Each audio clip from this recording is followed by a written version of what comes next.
Hey guys, welcome to another Double Tap on YouTube. I am Stephen Scott. And I am Shaun Priest. Hello. Good to have you back with me, Shaun. And today we are going to continue our conversations around audio description. Of course, you will remember we talked to Eric Wickstrom from International Digital Centre, talking all about that whole conversation on humans versus text-to-speech when it came to audio description or described video, wherever you are in the world. It can, of course, be called something a little bit different. But we're going to take that a little bit further today because our guest is going to, I guess, pose the question, is audio description even worth it? I mean, what? Wow. What? This is quite a conversation. I'm going to bring in our guest right now, Robin Christopherson. Of course, you'll know him from AbilityNet. He's the head of digital inclusion over there. And he is the guy who we go to when we want to talk about Amazon Echoes. And we are going to talk about that in a future video. But Robin, audio description, you're not a fan. Is that right? Have I got that right? Hi, guys. Am I a fan? I'm not. I'll tell you what it is. I'm not a fan of pictures.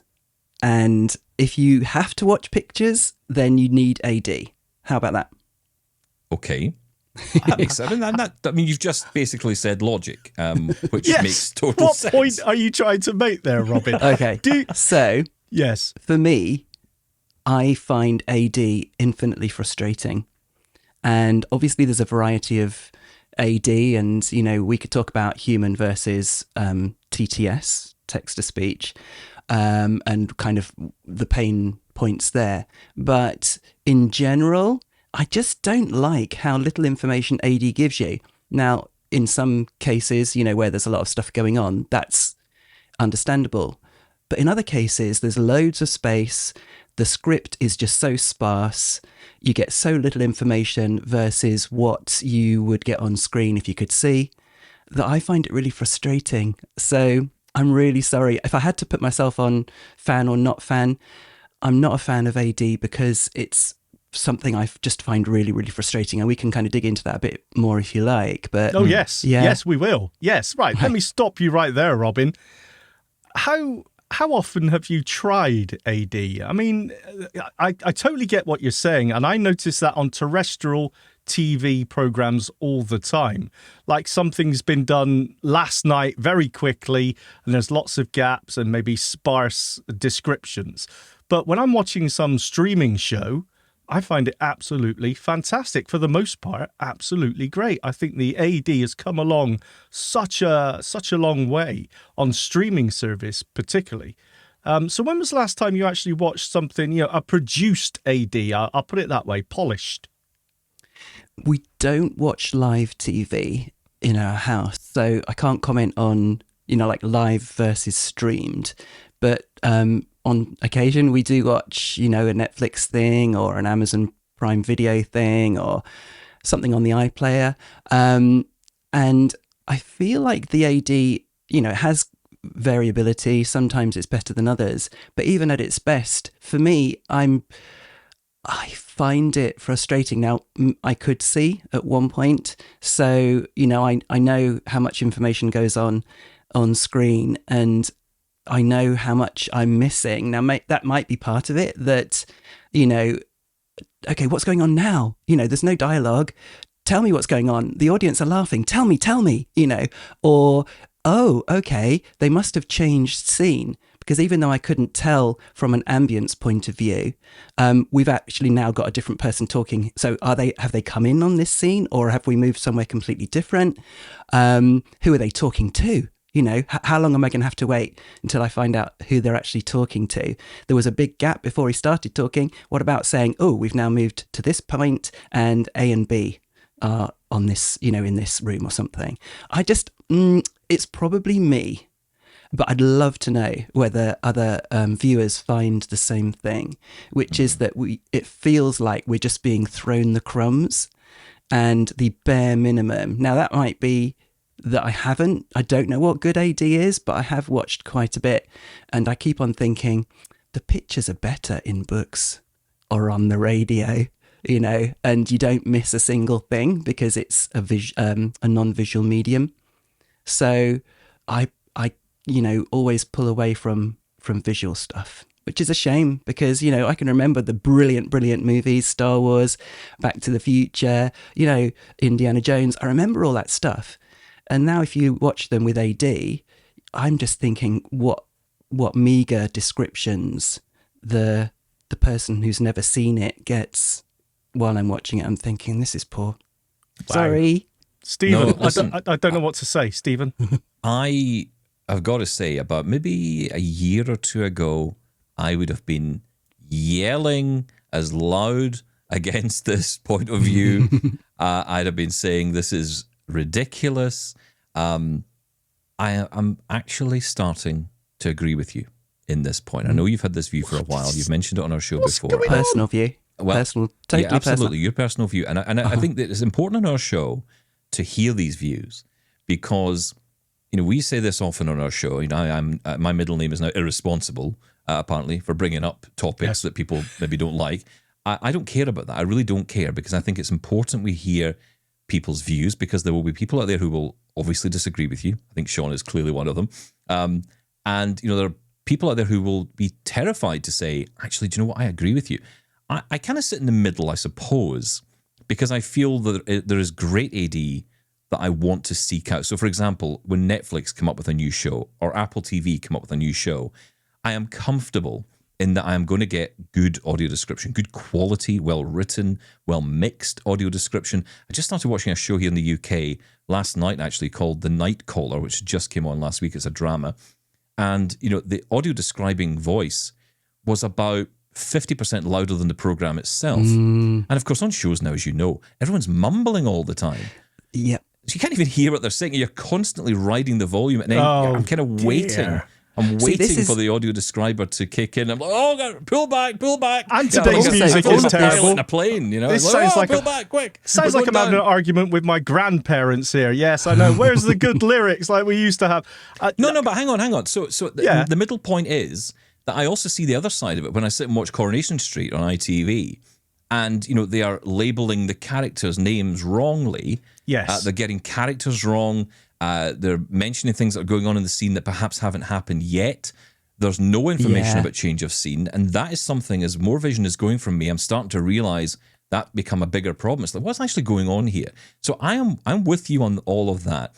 The only part I would maybe push back on is that I think there is great work being done to improve audio description. But there is another side to this, which we'll come back to because I want to get Shaun's take on all of this. But I want to say that I think what you're talking about in regards to books and audio productions is actually really important because I'm seeing a growth in audio productions. Spatial audio is kind of opening up that world to lots of great content. George Orwell's 1984, recently redone by Audible, is a good example of that. It's first of all, it's 3.5 hours, so there's a chance I may get through it. And, I love the fact that they're building this full-scale drama production around it, and it's all audio-based. But we'll come back to the audiobook point in a minute. Shaun, I'm guessing you disagree. Well, I do, but it depends what the argument is. I mean, are we saying, Robin, you would watch something without AD? You prefer to watch something without AD? No. I am not anti-AD. I guess what I'm saying is I find any visual first medium, i.e. TV, movies, YouTube, that sort of YouTube. Coming soon to YouTube, double tap. Fundamentally frustrating. And AD alleviates a bit of that, but then I find myself frustrated with how AD isn't giving me what I feel like I need. What just happened there? Okay, this person who's been talking, I actually thought was a different person because they sound kind of similar. Please just tell me who it is, that sort of thing. And we can talk about how maybe AI and other technologies could actually help us get the level of verbosity that we want and the mixed level. That would be really, that might be a big improvement. But I'm not anti-AD. I'm just printed word first or kind of, spoken word first because it's just a fundamentally better, level playing field. And I probably should say that I'm more long form, which is definitely where I diverge from Stephen. So, even with the brilliant full set of BBC radio drama H.G. Wells series, they're all on BBC Sounds for people in the UK, hours and hours of brilliantly dramatised all of his books. I still would prefer the books themselves to the drama dramatized versions, however good they are, because I want to have the full descriptions. There weren't nearly enough Martians in the War of the Worlds dramatization. So I want to know exactly how those machines move and that sort of thing. Yeah. I'm a long form guy, and that's probably at the heart of it. And there's nothing wrong with that. You prefer audiobooks by the sounds of it. And even then dramatizations like Stephen was talking about, as you said, you would prefer the one narrator rather than a dramatization. The book is slow TV for me. That's the problem. It's like, how long is this going to take me? But the point here is choice, right? Yeah, absolutely. I'm not saying take AD away. I'm saying please make it better for when people want to have a really, really rich experience. I mean, I wouldn't have been able to enjoy Ted Lasso. That was a much must-watch in our house without AD, or without pestering my wife a lot to pause and what's going on. So, well, that's a good point though, because I understand your preference for audiobooks and that fuller description and everything, but there are things out there. It's a social aspect. Some streaming, Breaking Bad. Have you seen Breaking Bad? The Wire, whatever it may be. There is a social aspect to it that is yes. There's never name 15 other must-watch. But the point is, they're never going to be an audio book. The TV show, the visual medium is the only way you're going to access that. So, I mean, AD, I don't know if you could ever make everyone happy with AD when it comes to verbosity. I don't want it to interrupt too much. I just want to be able to follow what's going on screen when needed. I don't want too much verbosity. But what do you take to Robin's point? And I think this is a key point in the argument that Robin puts down here, is that he's been given the crumbs, that we as blind people have been given the crumbs. It's all additional. And that's true because the script is written after the fact. It is not part of the process. Is that the issue maybe? That it's just... It's always going to be an afterthought while it's seen as a detached element of the program. It's added on later. Yeah, but I still feel it can be done really well. I don't agree with the crumbs aspect unless you're saying the visual medium is the crumbs of the book. In which case, you're never going to the crumbs. That's interesting. You're never going to win that. Unless and until script writers of these TV shows and movies actually think about leaving enough gaps for the audio describer to do their thing further down the line, which will never happen, then the audio described scriptwriter is got a tough job sometimes, and they do a brilliant job, I'm sure, most of the time under the circumstances. But for me, my brain, I think, is programmed to think, I want more. What just happened there? Why did the audience laugh? Yeah, you sound like a terrible person to watch any show with, Robin. I'm going to be honest. You sound like my partner, who, as soon as someone comes on screen, will say, "Who's that? And why are they doing that?" Exactly. And I say, "I don't know. I've just watched this at the same time as you. Let's wait and see." Yeah, you're mellow.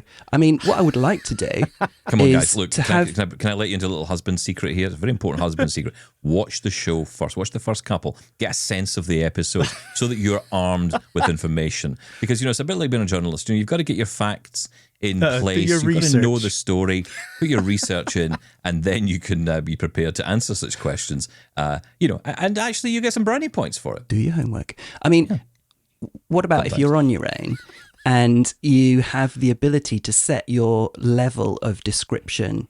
And this is AI, obviously, and we're definitely looking like we're getting there with the latest, large language models that can do real-time conversation. They don't even translate from voice into text before they can process what you've said. They're literally doing it from voice to voice. In their response to you, it never passes through text. This multimodal model business. And so I think there's a lot of promise there. And obviously everyone's really excited about real-time video analysis where it can help us, get around and that sort of thing. But yeah, when it comes to, analyzing a movie, if it could be watching the screen with its camera on your phone or your glasses or whatever, and you could say, give me a bit more description from now on, please. I don't mind if you talk over dialogue, but maybe, stop talking when the dialogue starts, because we know that the LLMs can do that as well. You can interrupt them, so maybe the TV could too. And you could say, never thought of what that. happened there? And maybe it could even pause the video. I don't know how that would work. It would take And you then that's 3 how a lot of the- hours. That's how a lot of the YouTube stuff's going at the minute. You know, you're seeing a lot of these audio descriptions that come in. I've seen it on a few social videos as well, where the video pauses. I don't know if that's something that is actioned. I guess at the moment that's something that's done by whoever's editing the video.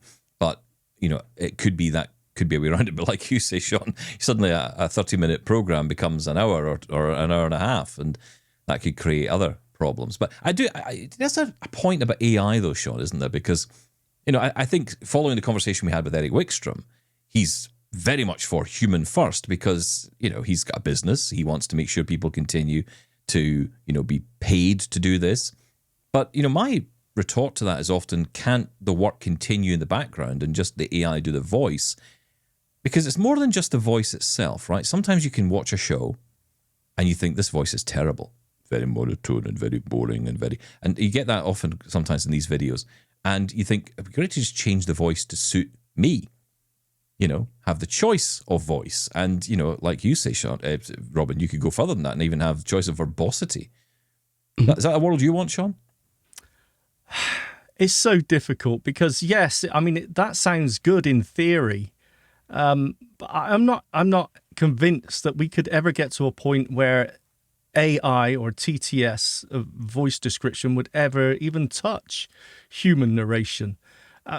Maybe I'll be proved wrong, but we're all so blown away by what AI can do at the moment. But it's still, I don't see that happening. Do you do that with audiobooks? I mean, it's the same argument we've had with human narrators versus TTS on audiobooks. Would you like to change? There's so many books where I've listened to the narrator and not been able to get into the book because I didn't like the voice. Yeah, me too. But changing the TTS voice, would that take away from the emotion of the book as well? I don't know. I can't listen to an audiobook with a TTS, however good it is, because it doesn't understand God, you're never what it's happy. reading. Sorry, give me a human. Yeah, some of them are really dodgy. Some of the old recordings from the RNIB here in the UK, they have recorded so many books. For the Great Gatsby. That's right. Read for you by. So it's read for you by, you know, I don't know, king of some country. If you're lucky, I I was listening to one the other day where it was obviously in their kitchen while they were having a smoke and drinking a cup of tea. Oh yeah, I've had those. They were really variable, and they obviously where they record them, they're in a little booth, but the booth isn't soundproofed, and there are other people in the next door booths that are reading another book, and you can hear it. Maybe you get into the other book that way. It's like maybe you Multitask. start That's thinking, true. well, what books are 2 you for reading? Because 1. that sounds much better. But you know, actually, I want to say as well, you know, because we often forget. I mean, narrators, professional narrators, read a lot of these amazing books that we listen to, but there are many volunteers who give their time. And often that's what you're listening to, Shaun, and I've listened to these books as well. I get these that. books wouldn't be made available to us otherwise. So I want to say, you know, these are great people doing great work for us. And, you know, ideally it would all be perfect and be wonderful, but, you know, that's the reality that we're in. Well, hang on, isn't that the same? Everything does wait, feel a little bit like wait, an Alan wait. Bennett play when you're listening to those books, but I do like them regardless. Isn't that the argument we're making when it comes to AD then? I mean, you know, the volunteers are doing their best and we wouldn't have that content available to us if it wasn't for them. Isn't that the same for, let's say, bad audio description? Ooh, I don't know if I'd go that far because, you know, bad audio description is bad. You know, what we're talking about is improving Is it better that. than none? Yes, I'm going to emphatically I would say so, that. Yeah. Okay. I think for me, the thing that I've decided I don't like about audio description when it comes to TV is the fact that if I could pause the TV and ask someone to describe just what just happened then, there's a brilliant podcast called Talk Description to Me, and that's one of the co-hosts is a professional narrator, audio AD narrator, and they talk about visual stuff in the world, everything from what does a space station look like to what does a gay pride march look like to what does an Aztec temple look like, and they talk in depth about the visual stuff in the world, and I love that. Now that's describing things, you know, and he uses his skills as an AD narrator. If I could pause at will a video and ask someone what just happened or something that's in my mind, a question, that I think would help augment the AD that's there, because whenever it's not telling me what I need, so whether that's, my wife, which it often is, or an AI that's watching it along with me, that would certainly help get over a lot of the frustration that I have. I want to move on to this point I was making earlier about audiobooks and audio productions. And I know you're not a fan of the dramatizations as much as the books themselves, but I do think that perhaps having a discussion like this encourages those who are interested in making these dramatizations realize the value, because I often fear that, the focus is so much on visual content. The world is visual. That's the reality we live in.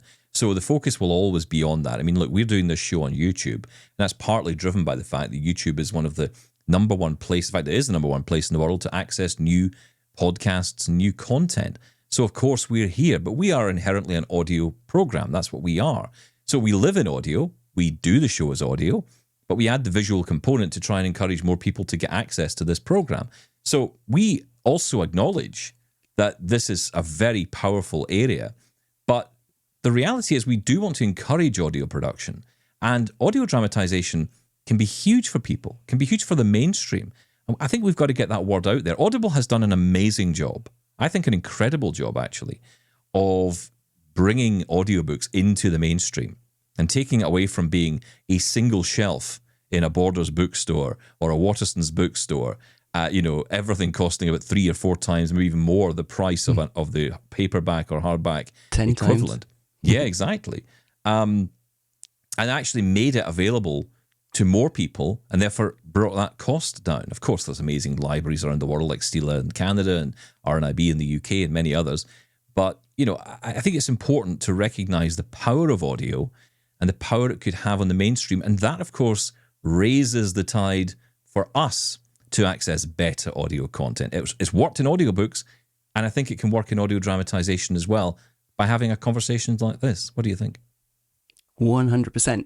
And Audible, like you say, have done a brilliant job. The rise of audiobooks is, surprising, really, in such a kind of a short form visual consumption. It's $1 billion industry. Yeah. And for anyone that isn't aware, if you go into the Audible app and you've got a subscription, and that could be for as little as something like £7 or £8 a month, dollars probably the same. And you have, obviously you can buy a title a month for that, and that doesn't sound very much. But then if you go into the Audible Originals section, which is absolutely massive now, they're all free. So as long as you've got a subscription going, then you can listen to hundreds and thousands of titles, and some of them are amazing. Some of them are dramatized. They're not kind of like budget ones. They're by Stephen Fry or, whatever it might be. The full collection of the Sherlock Holmes books is what my daughter is going through, and going through at the moment. And she's not she's like a TikTok generation. So, she goes with the short form quick fixes as well. But she's going through the whole collection, and they are very slow moving. But yeah, she's loving them. Yeah. It seems to me that you're either short form or long form. Maybe there's only 2 types of people, Robin. Well, except that she's obviously bridged the 2, because it's 3 types. Yeah, or both, or one in the middle. We've or me, which is pretty much none most of the time. Oh, you're short form, Stephen. Definitely. Maybe it's what you short fancy. Form. Maybe you've binged on so many short snippets of things on TikTok and what's the other Facebook one? Watch. Okay. This stuff that you fries your brain. It does. It fries your brain. And actually, it still to this day bamboozles me why people sit and watch it as I'm sitting watching it. That's the bit that gets me. I'm watching this with disdain, yet it's still, I'm sitting there watching it and I don't quite get it. And, even now, a movie, I'm like, hang on, 3 hours in this? Am I prepared to go through this? Oppenheimer, I really want to watch, but I'm thinking, that's an awful long time. Maybe do it in chunks. See how I go. But look, I think it's a great conversation to have. I think it's important to have it, and I will look forward to people's conversation and comment as well on this. Robin, thank you for coming on. You're going to come back soon, talk Amazon Echoes with us, because of course you've got your Dot to Dot podcast, which is still available daily. We'll talk about that, and we'll talk about the new Amazon Echo Spot as well. So stick around, and we will catch you on the next video. For now, though, Shaun, that is it for us today. You can, of course, comment in the usual ways. Email feedback at doubletaponair.com. Do you agree with Robin? Do you disagree with Shaun? I hope you do. Yes. You can also leave a voicemail on 1-877-803-4567. That's our call-in number. You can leave a voicemail there. And you can, of course, find out all about our show and everything we're doing at doubletaponair.com. That's it for today, though, Shaun. Thank you. Thank you. Bye-bye.